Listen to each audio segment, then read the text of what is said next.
Muito bom ter a sua presença aqui no início dessa nossa transmissão. O UB Podcast hoje vai abordar um tema muito sério e um tema que diz respeito à população de Uberlândia, porque aqui a ausência de informação correta, o exercício equivocado das diretrizes médicas, o desrespeito às orientações que emanavam de entidades como, por exemplo, a Organização Mundial de Saúde, a falta de ouvir o que diziam os maiores especialistas do Brasil, levaram a nossa próspera e prodigiosa cidade a uma calamidade na gestão da crise da Covid. Uberlândia perdeu mais de 3.500 pessoas e foi, olha, com base nos dados do próprio Ministério da Saúde, a pior metrópole brasileira, ou seja, cidade acima de 500 mil habitantes, que não é a capital, no gerenciamento da Covid, porque a taxa de óbitos por 100 mil aqui foi escandalosa. E a cidade teve a sorte de receber essa semana aqui o Dr. Gonzalo Vecina Neto, que está aqui comigo aqui no estúdio. Eu tenho muito prazer em falar com o Dr. Gonzalo, que é uma pessoa que eu acompanho desde os primórdios da vida dele, tanto como médico quanto gestor público da saúde do Brasil. Ele é fundador da Anvisa e foi um dos anjos da guarda brasileiros, protegendo a população da desinformação. Doutor Vecina, é com muito prazer que eu recebo o senhor aqui em Uberlândia e quero que o senhor seja muito bem-vindo hoje, né? O senhor está participando de um lançamento de livro agora. Bom. E conta para mim, doutor Vecina, como é que uma cidade como a nossa, que é uma das 30 cidades mais ricas do país, consegue chegar a números tão indigentes assim que nem cidades dos grotões tiveram em relação à Covid? Veja, essa doença é uma doença que é uma doença infecciosa e que se transmite através do ar. Então ela foi muito rápida, ela nos surpreendeu a todos.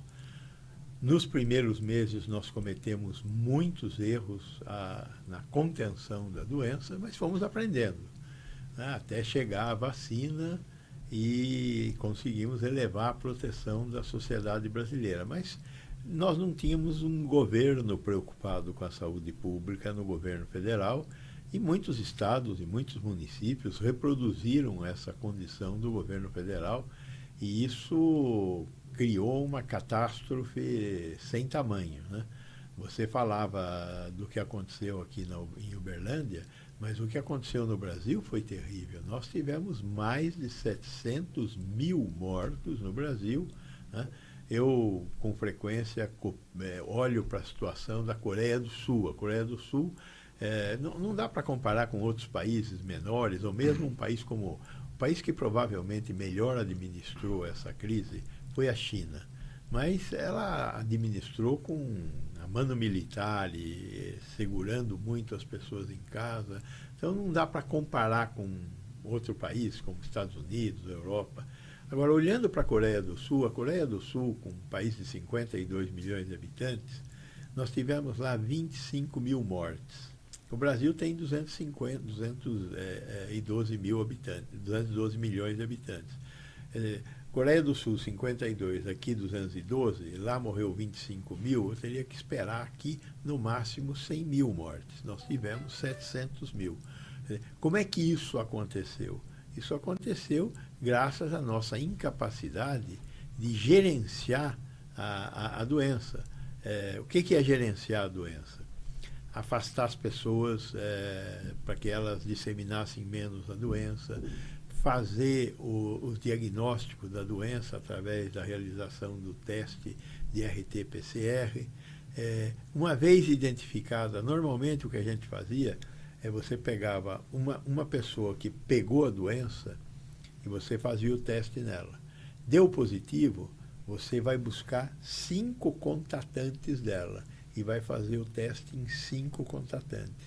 Em média, dos 5 contatantes dessa, você vai identificar mais 3.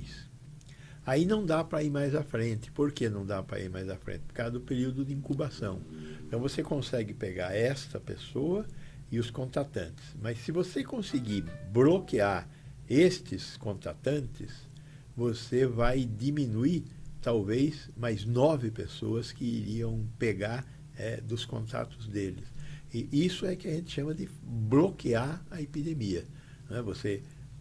Este aqui fica bloqueado e os contatantes dele ficam bloqueados. Essa inteligência nós não utilizamos na maior parte das cidades brasileiras. Muito poucas cidades brasileiras fizeram qualquer coisa. A melhor cidade brasileira na gestão da crise foi Araraquara. Araraquara tem uma secretária da saúde fantástica, uma enfermeira, que agora é candidata a prefeita da cidade, mas ela salvou Araraquara e mostrou para aquela região, uma região muito rica do estado de São Paulo, como se administra essa crise. Então, teve o lockdown, mas o lockdown não era um lockdown imposto. Ela, como secretária da saúde, com autorização do prefeito, chamava todas as associações, Associação Comercial, Associação dos Industriários, chamava, Araraquara é uma cidade de médio porte também, chamava todo mundo, discutia, levava informação para esse pessoal, falava assim, olha, o que a ciência indica, o que nós sabemos sobre essa doença é isto. Ela ia com o corpo médico dela e com médicos também da Unesp, lá de Araraquara, né? E nós, a Faculdade de Saúde Pública da USP, tem um centro de saúde escola dentro da cidade. Também os nossos profissionais médicos, etc., ajudaram muito nessa crise. Então, primeira coisa, fazer o lockdown, bloquear o aparecimento. Agora, tem um problema, né? Quando você bloqueia o lockdown, as pessoas... Nós temos uma economia informal muito forte. E mesmo uma cidade evoluída como Araraquara tem economia informal. O que acontece na economia informal? Você não tem estoque de comida em casa. Quer dizer, quem tem que sair todo dia na rua para comer, para arrumar comida para a família, não tem como. Então, tem que distribuir comida. Essas pessoas que você vai bloquear para que elas não disseminem a doença, elas geralmente acham o vírus tentando achar comida. Então, você tem que dar comida para que ela possa levar comida para casa, sustentar a família. Então, é um conjunto de ações planejadas para você conseguir gerenciar melhor a crise. E aí significa ter atenção à saúde, significa ter teste de RT-PCR para fazer o diagnóstico. Esse diagnóstico não pode ser... No começo da crise, nós mandávamos os testes de RT-PCR para Adolfo Lutz. O Adolfo Lutz chegou a responder em 15, 20 dias o resultado do teste, né? Então, tivemos que conversar com os laboratórios. Não dá. Quanto tempo demora para fazer um RT-PCR? 4 a 6 horas. Então, eu mando para você, em regime da urgência, você tem que me dar a resposta no máximo em um dia, para que eu possa agir e diminuir a probabilidade da doença se espalhar. Então, tudo isso é um complexo de planejamento que, como nós não tínhamos um governo, né, eu costumo dizer que durante a pandemia nós vivemos um pandemônio neste país, né? Por quê? Porque não tínhamos governo federal, não tínhamos liderança federal. E uma das consequências que eu achei fantástica, mas eu tinha um medo terrível dessa consequência, foi o consórcio Nordeste, né? Se o consórcio Nordeste tivesse dado mais certo, ele deu certo, os 9 estados do Nordeste pactuaram, fizeram coisas muito interessantes e que nós temos que reconhecer e aprender com o que eles fizeram. Mas, se eles conseguissem, por exemplo, ter comprado a vacina, que eles estavam tentando comprar, a vacina russa, a Sputnik, né, que, na verdade, os russos não tinham para vender e não era uma vacina... a vigilância sanitária brasileira esteve na Rússia e existiam problemas com essa vacina. Mas vamos supor que tivesse dado certo. Nós íamos ter recebido vacina para vacinar os 9 estados do Nordeste e o resto do Brasil. Não. A Confederação do Equador finalmente daria certo, né? Mas, enfim, infelizmente, nós tivemos muitas Uberlândias no Brasil, mas talvez a Uberlândia tenha sido campeã, né, nesse aspecto de desproteger sua população. E eu gostaria de só ajeitar um pouquinho o microfone do senhor, para que as pessoas possam ouvir direito o que o senhor está falando, até porque, né, tem gente que já usa qualquer pequena falha como justificativa para não ouvir. E isso é um problema muito presente aqui na nossa coletividade. Mas eu quero dizer aqui para o senhor, olha, as piores cidades com mais de 500 mil habitantes no Brasil, todas as que vêm antes de Uberlândia são capitais, né? Vou ler aqui, olha. Cuiabá, capital do Mato Grosso, foi a pior disparado. Teve 615 mortes por 100 mil habitantes. Depois veio Niterói, região metropolitana do Rio, com 608. Depois, Rio de Janeiro, né, com 575. Depois, Goiânia, 537, quase 538. Aí vem Campo Grande com 530 e, finalmente, Uberlândia com 525 mortes por 100 mil. Quer dizer, Uberlândia está aqui no rabo da fila. Dos 5.570 municípios, ela ficou na 283ª. Foi a posição 283 no rabo da fila, o que significa que ela foi pior do que mais de 5.300 municípios brasileiros. Agora, tem um fator, que quando o senhor fala que não havia governo no Brasil, também não havia governo em certas cidades brasileiras.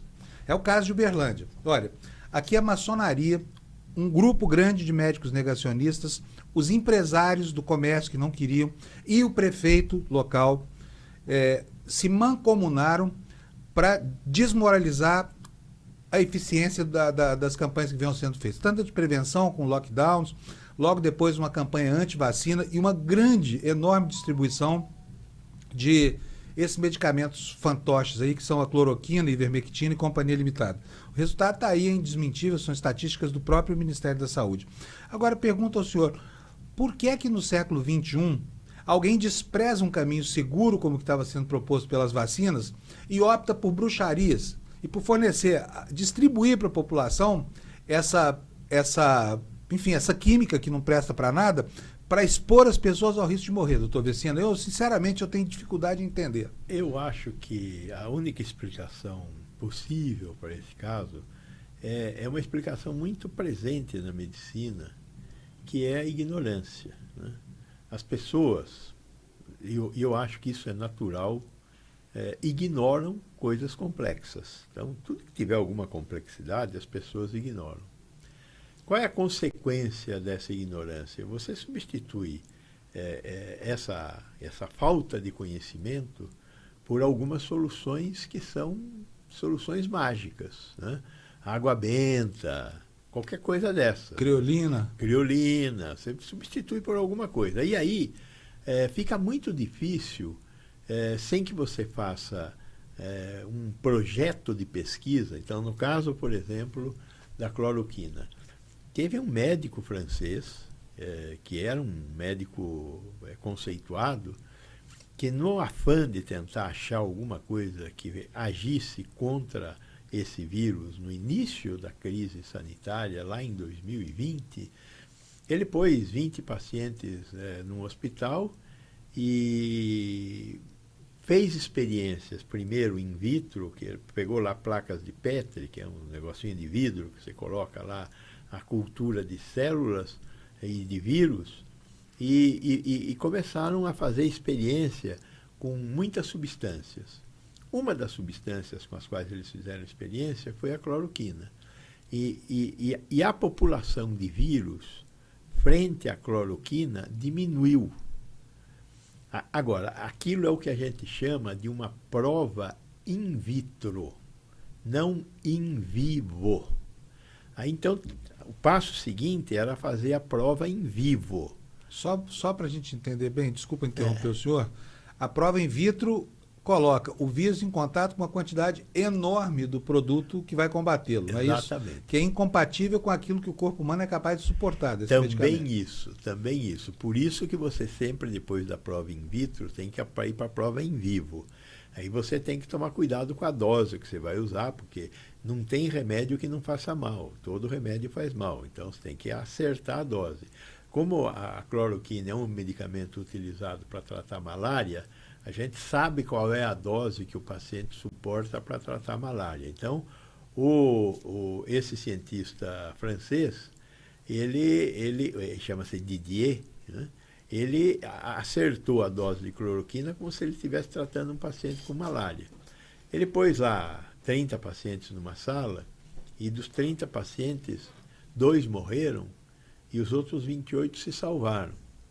E a pergunta é, eles se salvaram por causa da cloroquina ou pelo quê? Né? E aí se chegou à conclusão, ele chegou à conclusão que foi a cloroquina.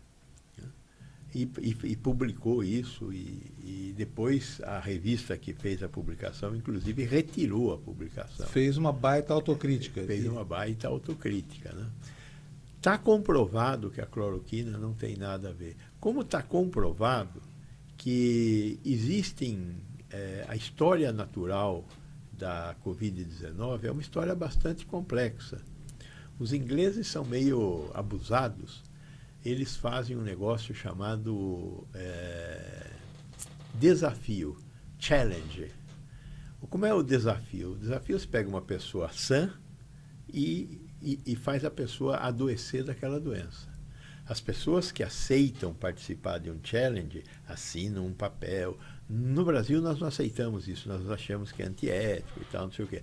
Mas os ingleses são diferentes, eles acham que dá para fazer isso. Eles fizeram um desafio com o Covid-19. Infectaram um grupo de 16 pacientes com o vírus da Covid-19.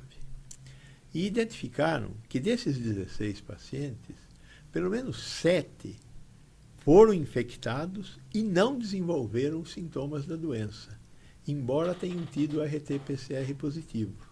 Mas não desenvolveram nenhum sintoma da doença com RT-PCR positivo. Dos 16, 7.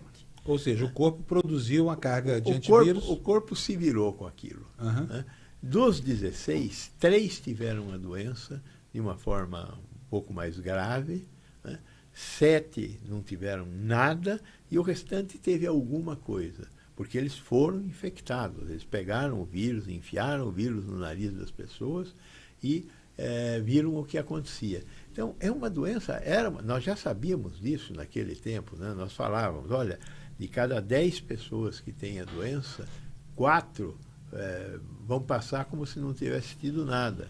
Das outras 6, uma parte vai ter a doença relativamente simples, 2 vão ter a doença mais grave. Geralmente, esses 2 também têm suas fragilidades, ou são muito jovens ou são muito velhos, principalmente os velhos. Grande parte da mortalidade que aconteceu no mundo foi em pessoas acima de 60 anos. Por quê? São pessoas mais frágeis. Então, o que o Didier fez lá na França, ao experimentar a cloroquina, e foi ele que começou essa onda da cloroquina, e depois outros magos aí por aí fizeram outras bobagens, né? Com a ivermectina, também teve com a natazoxanida, teve com um produto que nem... Prolutamida, né? Que gerou... A prolutamida, que é um produto que nem aprovado está em lugar nenhum, que teoricamente serviria para tratar câncer de próstata. Então, tudo isso é fruto de ignorância. Por isso que eu tentei fazer a minha parte levando explicações. Eu acho que a única forma de você diminuir a ignorância é jogando luz, conhecimento. Então, vamos levar o conhecimento, vamos explicar. Quem quiser ouvir, ouve. E aí vamos dialogar com a ignorância das pessoas. Porque eu acho que é fundamental levar a informação e aceitar a discussão, de peito aberto. Nós temos que aceitar a discussão. E as pessoas que têm crenças, elas, num determinado momento, vai sobrar a elas ou serem crentes, ou terem a informação e tomar uma decisão diferente da informação, da posição que elas estavam tomando. Mas será consciente essa tomada de posição diferente? E muita gente não fez isso nessa quadra. Por que não fez isso? Existiam interesses, primeiro de tudo, interesses econômicos. Vamos lembrar que quando a pandemia começou aqui no Brasil, muitos de nós, profissionais da saúde, não imaginávamos que ela ia ter as proporções que teve. Depois, nós sabemos que uma população em que a grande maioria das pessoas se infecta com uma determinada doença, e a gente tem na medicina uma experiência chamada de imunidade de rebanho. O que é imunidade de rebanho? Eu tenho uma doença infecciosa. se 70%, mais ou menos 70% dessa população se infectar, dificilmente o vírus vai continuar circulando com a mesma violência nos outros 30%. Isso que nós chamamos de imunidade de rebanho. Quando o rebanho está suficientemente, teve a doença, uma parte morreu, uma parte se salvou, o vírus ou agente infeccioso, qualquer que seja ele tem dificuldade de encontrar pacientes sãos. E com isso a epidemia cede. Contaram isso para o Bolsonaro. O que na cabeça dele tinha? O Brasil tem que funcionar, tem que produzir, tem que ter uma economia forte, e com esse negócio de lockdown, com esse negócio de doença, etc., não vai ter. Qual é a solução? Vamos infectar rapidamente a população brasileira. Então a proposta dele é essa: saia à rua, se infecte. Alguns irão morrer, mas isso não é problema. O dano colateral, né? O dano colateral. Ele só não contava com uma coisa. Em julho de 2020, o primeiro ano da pandemia, né? Começou lá em janeiro de 2020 aqui no Brasil. Em julho de 2020, em Manaus, mais de 70% dos doadores de sangue, porque nós estávamos fazendo esse controle nos doadores de 9 hemocentros do Brasil. Mais de 70% dos doadores de sangue de Manaus, 76,9%, tinham tido Covid. Então, o que nós poderíamos concluir? Que em Manaus nós chegamos na imunidade de rebanho. E nisso o que aconteceu? O vírus é resiliente. O vírus mutou, mais do que resiliência. Ele mutou, ele se transformou. Então nós saímos do vírus original, um modelo alfa lá, para o modelo gama. Né? Foi a segunda onda. Foi terrível a segunda onda. E depois veio a terceira onda com a delta, e depois veio a quarta onda com a Ômicron. Então, o Bolsonaro foi levado a crer, porque ele não tinha inteligência para saber o que era a imunidade de rebanho, né? Ele tinha lá alguns asseclas que faziam essa parte, os médicos pela vida, tem uns idiotas aí que se apresentaram como médicos pela vida, tem 10 mil médicos associados nessa história do médico pela vida. Veja, no Brasil tem 600 mil médicos, 10 mil são idiotas, né? Que faziam parte dessa associação. Então, 10 mil é até pouco, né? Então, toda a profissão tem seus médicos pela vida. Então, nós tínhamos os 10 mil médicos, então, a doutora Anise, o doutor não sei o quê, o doutor não sei quanto, o cara que foi secretário da Saúde lá, Osmar Terra, que foi secretário da Saúde do Rio Grande do Sul e é deputado federal.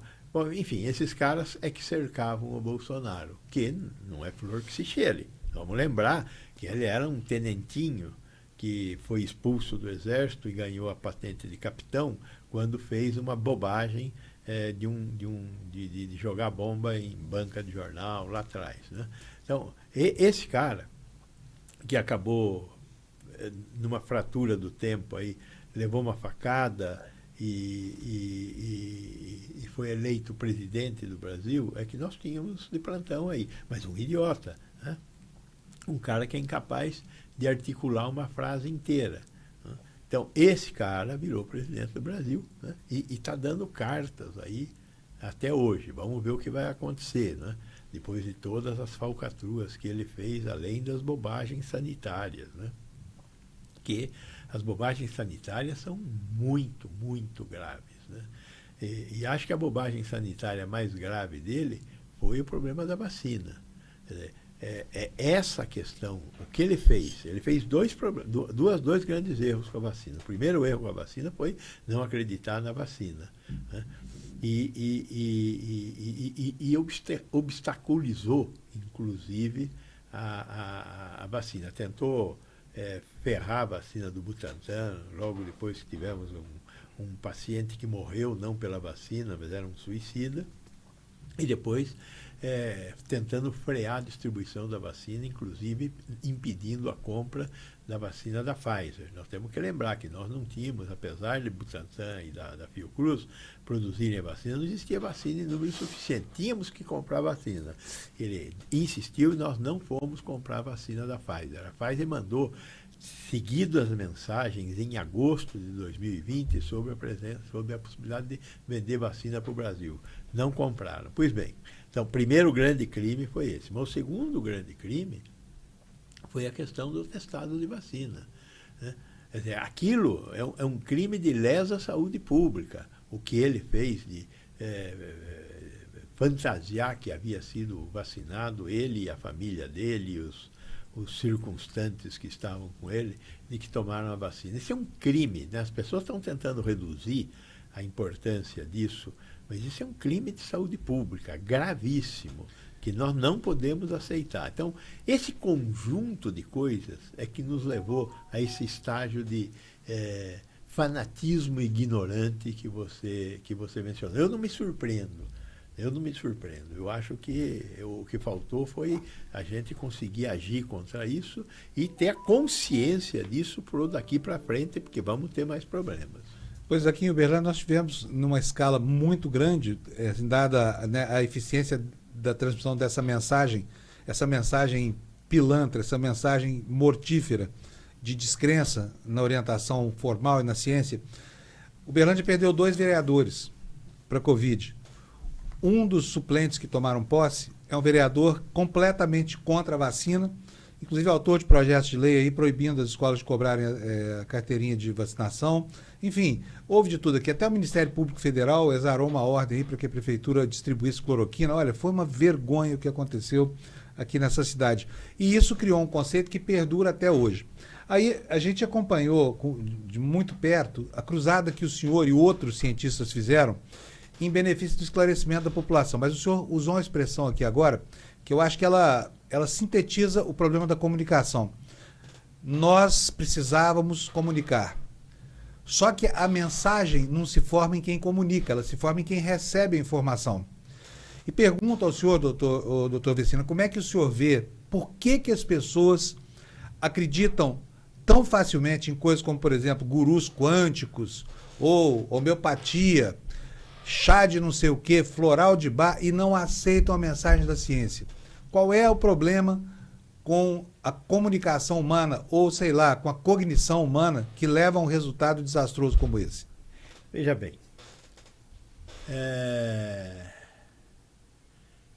qual é a explicação para o desemprego?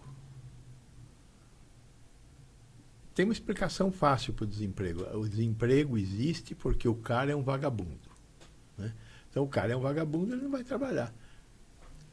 Essa é a explicação para o desemprego? Ou é a explicação marxista do exército industrial de reserva? Ou seja, tem trabalhadores que não são contratados e é bom que eles continuem por aí para quando eles sejam necessários, serem utilizados pela sanha do capitalismo. Como é que explica o exército industrial de reserva? Deve ser um pouquinho mais complicado do que entender que quem não trabalha é um vagabundo. Eu acho que o problema nosso é que o homem tem problemas complexos. E na medida em que o homem tem problemas complexos, as explicações e as soluções são complexas. E as pessoas não têm tempo para ouvir explicações complexas. Elas preferem ter uma explicação do tipo assim: é um vagabundo, florais de bar, tome florais de bar e sare. Tome ivermectina e sare. Por quê? Porque eu sarei, porque minha mãe sarou, porque tem um caso que eu vi que é diferente. Essa facilidade é uma facilidade que nós temos que aprender a driblar. Não tem outro jeito, Fábio. Temos que... É por isso que o senhor mesmo se lançou a essa cruzada de informação, porque, gente, olha, o doutor Vecina, nós na TV Democracia entrevistamos o doutor Vecina pelo menos uma vez por semana durante os quase 2 anos da Covid. Ele estava lá de manhã, cedo, 7 horas, incansável, falava, chamava atenção, E a gente se sentia, a gente que né, está no campo da comunicação social, que só tem a obrigação de passar para frente a mensagem que os formuladores das ciências produzem, a gente às vezes se cansava dessa limitação, porque a gente via que não adiantava falar, a gente não convencia. E era mais do que falar, era preciso convencer as pessoas de que a verdade estava ao lado da ciência. E o pior ainda, quando veio a vacina, essa verdade factual, não estou nem falando de uma verdade absoluta, verdade fática, aquela comprovada por estatística. Ainda assim, essa verdade não colou, não é, doutor Vecina? Ainda assim... Tivemos muitos problemas com isso. Agora, veja, nós tínhamos um presidente da República. Quer dizer, o presidente da República, eu sei que ele é, né, um doido, né, mas ele foi eleito por mais de 50% da população brasileira para ocupar aquele cargo. Aí esse sujeito lá no cercadinho falava imensas bobagens, né? Enquanto que nós, do lado de cá, estávamos falando... Hoje eu vim aqui para Uberlândia para fazer o lançamento de um livro de um professor titular da Unicamp, o professor Luiz Carlos Dias. O Luiz Carlos Dias é professor titular de Química na Unicamp. Ele escreveu um livro, Não há mundo seguro sem ciência, que é um pouco a história dele durante a pandemia. E nós tivemos a oportunidade de várias vezes juntos discutir coisas que estavam acontecendo.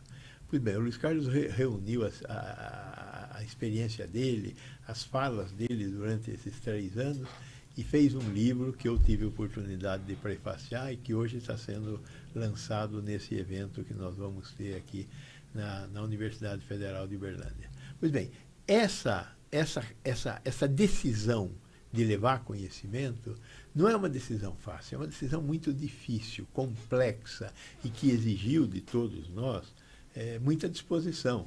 Eu dediquei muito do meu tempo e investi dinheiro pessoal meu em trabalhar com essa possibilidade de disseminar informação, né? Não transformei isso num negócio.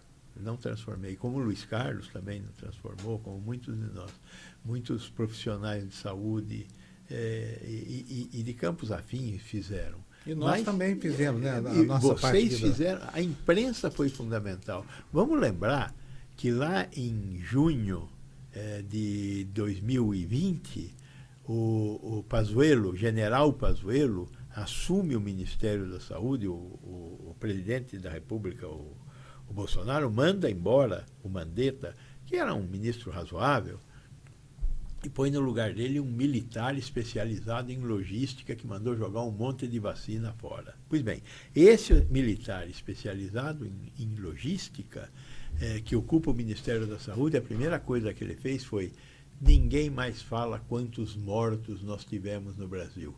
Ele censurou a informação. Censurou a informação.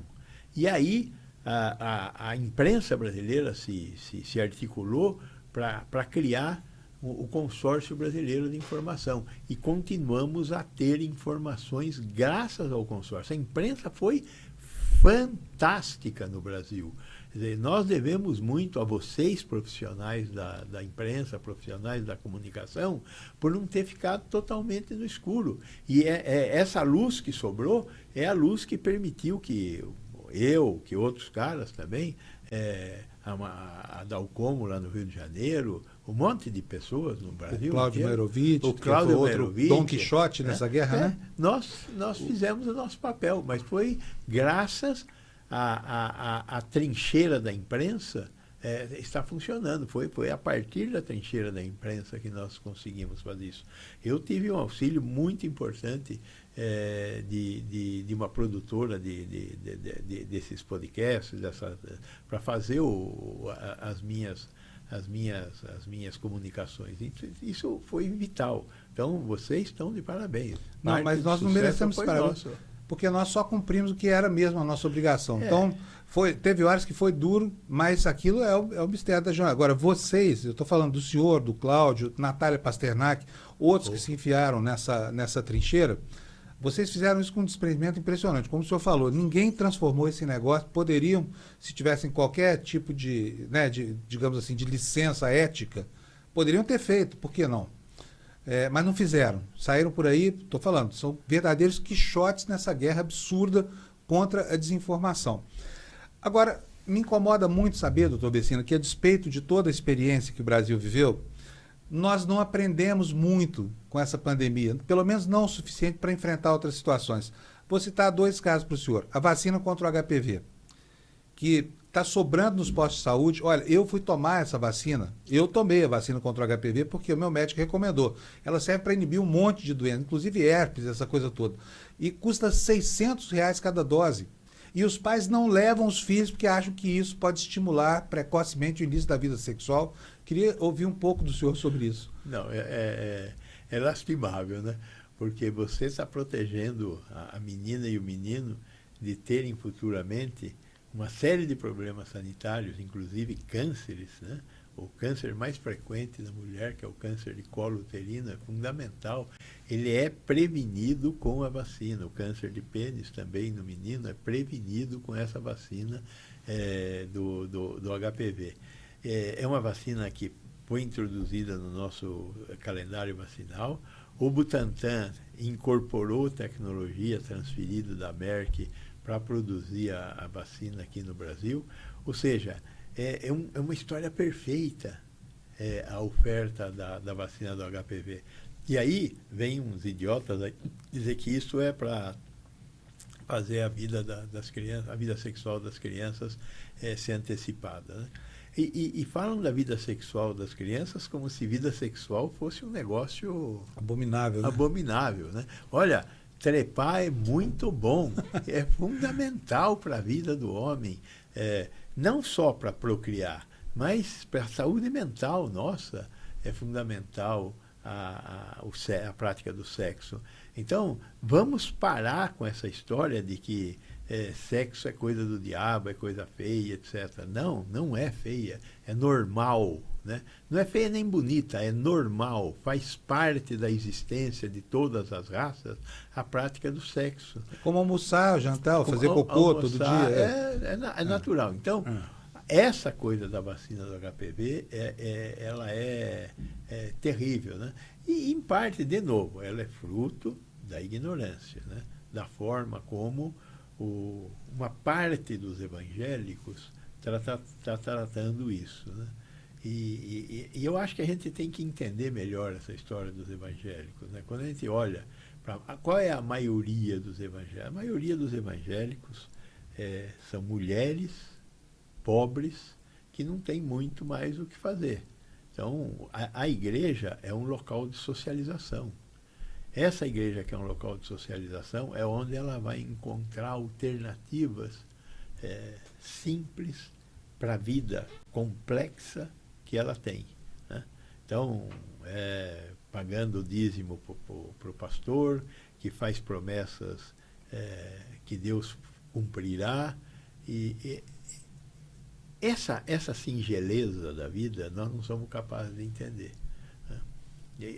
E o evangélico é um tipo de pessoa que necessita urgentemente que nós nos aproximemos dele. Nós, num passado bastante recente, fizemos muito mais com as comunidades eclesiais de base. O que eram as comunidades eclesiais de base?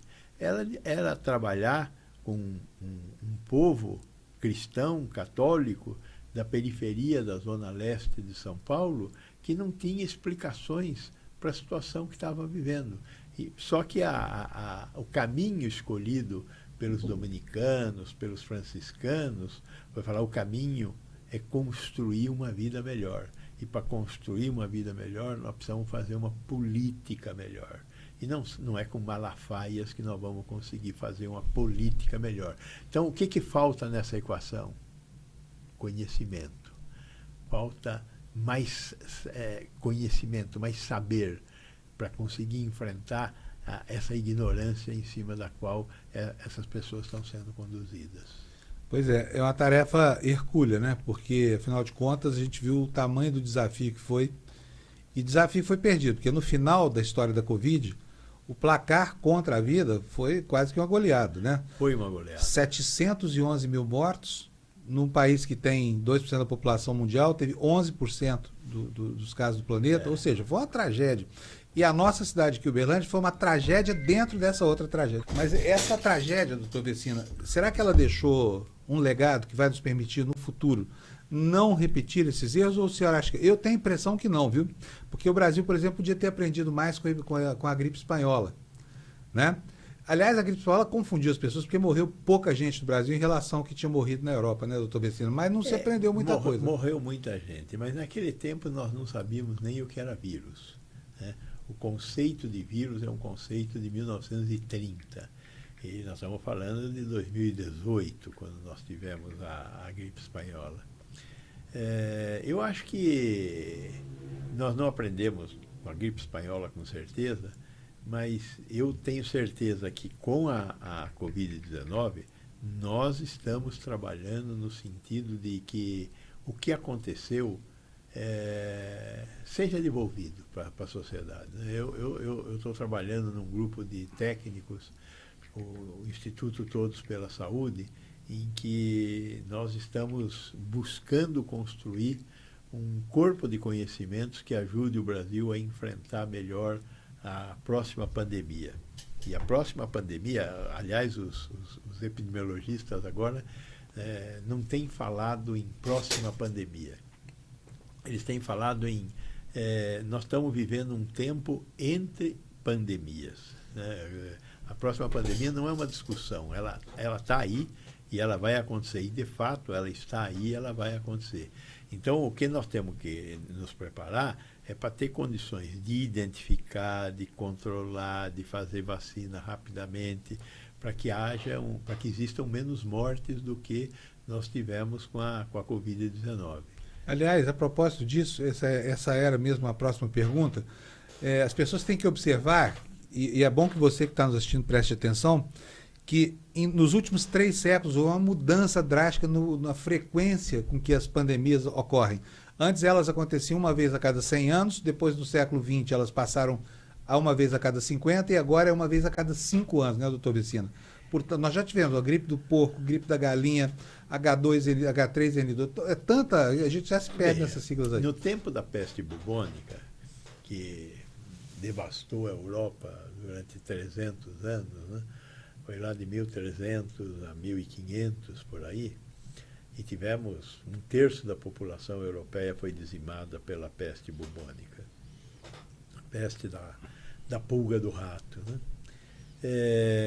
Hoje nós temos uma situação muito mais complexa. Por quê? Hoje, por dia, nós temos 30 milhões de deslocamentos entre países através da malha aérea. Não estou falando de navio, não estou falando de carro, não estou falando... Não, só de avião. E locais distantes, né? Locais distantes.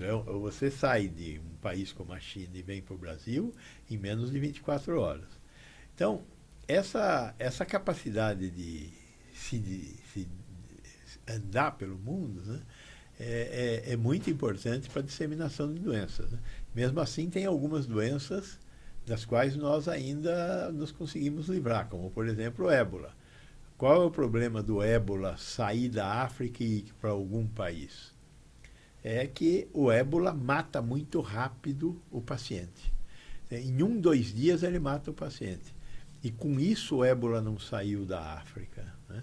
Os casos que nós tivemos de algumas dessas doenças foram casos como o vírus de Warburg na Alemanha, foi porque o macaco levou, um macaco de laboratório, levou e ele foi o responsável por infectar um paciente humano que teve a doença, né? Mas fora essas circunstâncias muito sofisticadas, essas doenças mais rápidas não tiveram sucesso. Já outras doenças que são muito mais lentas, como, por exemplo, a monkeypox, né? Não deve ser chamada a varíola dos macacos, mas a varíola dos macacos se disseminou por muitos países, inclusive aqui no Brasil nós tivemos muitos casos e continuamos tendo muitos casos. Nós temos que pensar num futuro não muito distante, conseguir ter uma vacina um pouco melhor e com maior capacidade de produção do que essa que é produzida lá no laboratório na Dinamarca, que tem 30 milhões de doses estocadas apenas, não dá para...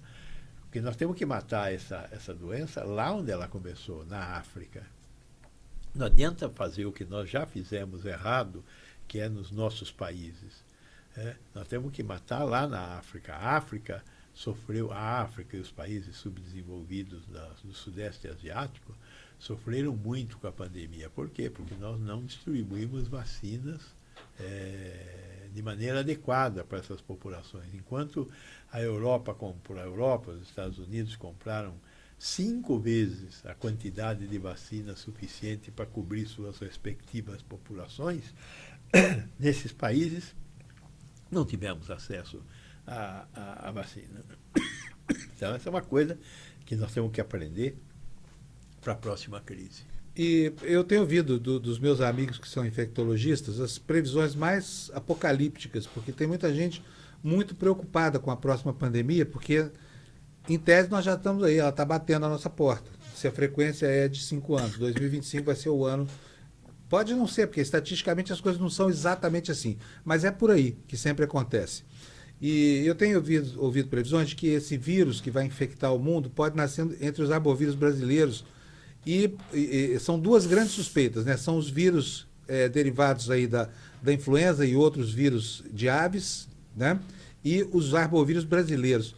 O que o senhor acha sobre isso, dessas previsões, doutor Vecina? Eu acho que eles estão com um bom tino. Todos esses vírus ligados ao manejo de animais, frango, suíno, bovino, são boas hipóteses. Por quê? Porque nós produzimos violentamente esses animais. Esses animais, eles todos têm uma fauna própria de micróbios, de uma maneira geral, não é só vírus, é vírus, bactéria, fungo, todos eles entram nessa história.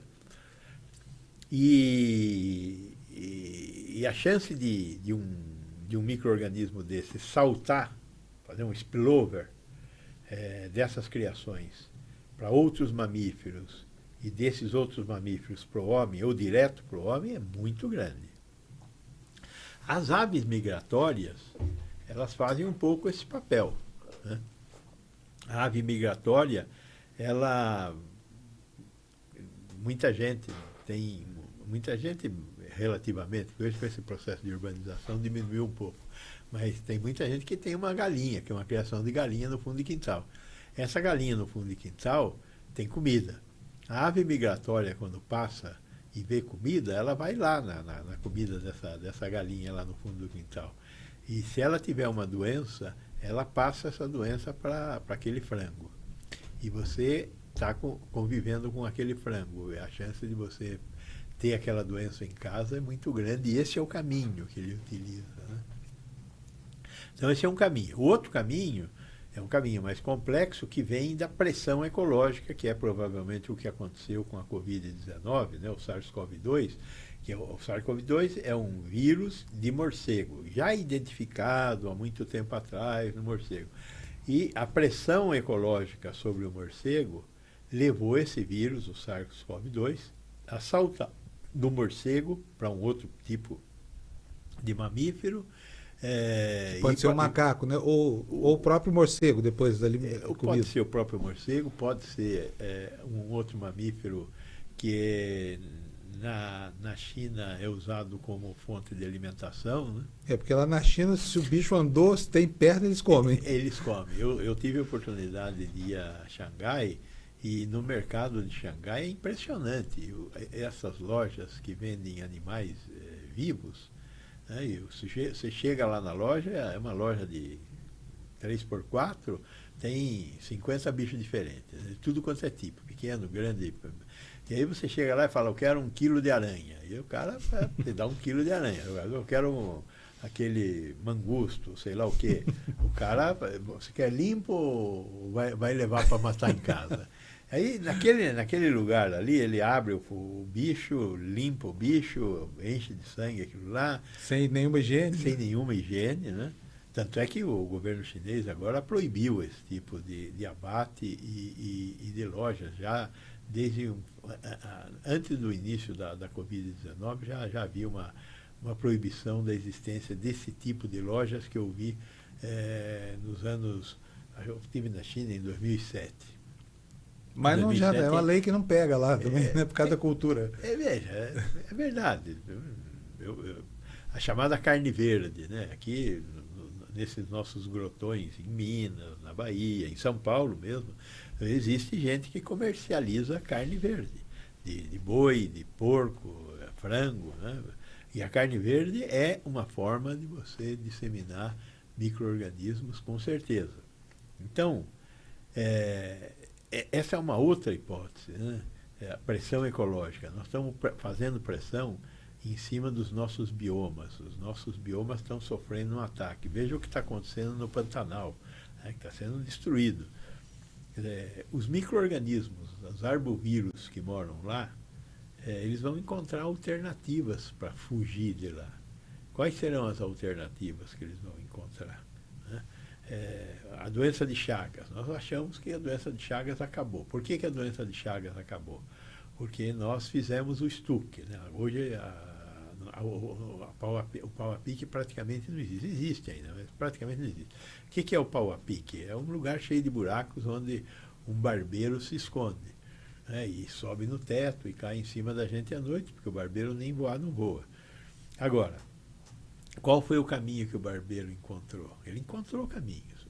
O barbeiro não. O Trypanosoma cruzi achou o caminho. Né? Ele achou o caminho da cana-do-açúcar para fazer a garapa, e ele achou o caminho do açaí também. Do açaí, né? Que é eu brinco que a diferença entre uma semente de açaí e um Triatoma infestas, um barbeiro, é as perninhas de antena, né?